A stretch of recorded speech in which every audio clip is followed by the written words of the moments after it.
Salut mes chers, c'est Madame Lily avec vous.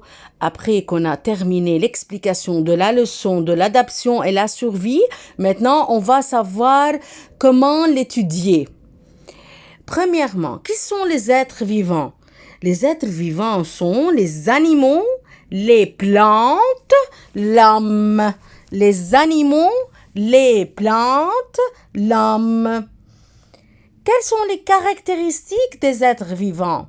On a naître, se nourrir, pouvoir se reproduire, grandir, mourir. Encore une fois, naître, se nourrir, grandir, pouvoir se reproduire et mourir. Ce sont les caractéristiques des êtres vivants. Maintenant, où vivent les êtres vivants? On va savoir les milieux où ils vivent, les êtres vivants. On a trois ici. On a désertique, aquatique, polaire. Désertique, aquatique, polaire. On va prendre des exemples où vit chaque animal.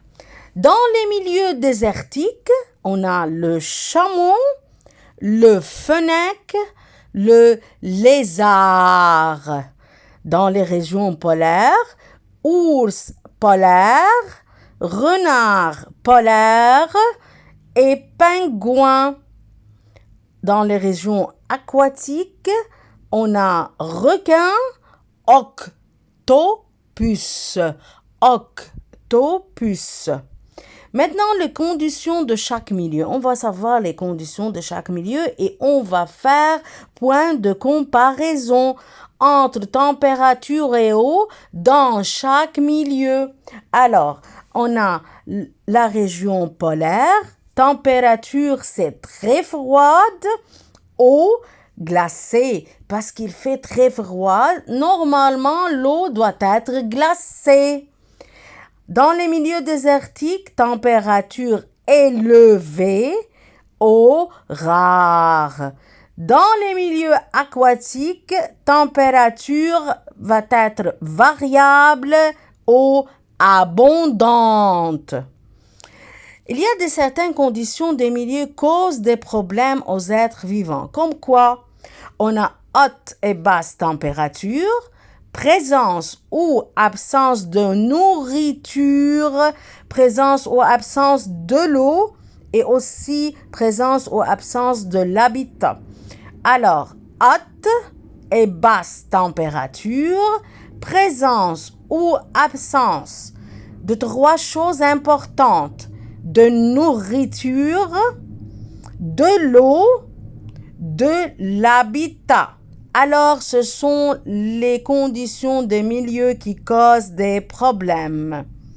Maintenant, l'adaptation. Faites attention, mes chers. Qu'est-ce que ça veut dire, adaptation?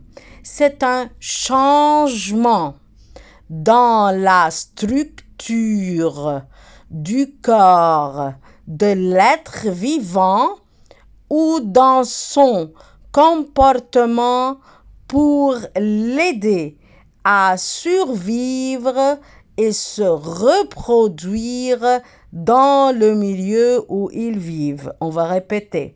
C'est un changement dans la structure du corps de l'être vivant ou dans son comportement pour l'aider à survivre et de se reproduire dans le milieu où ils vivent. Alors, c'est la définition de l'adaptation. Merci.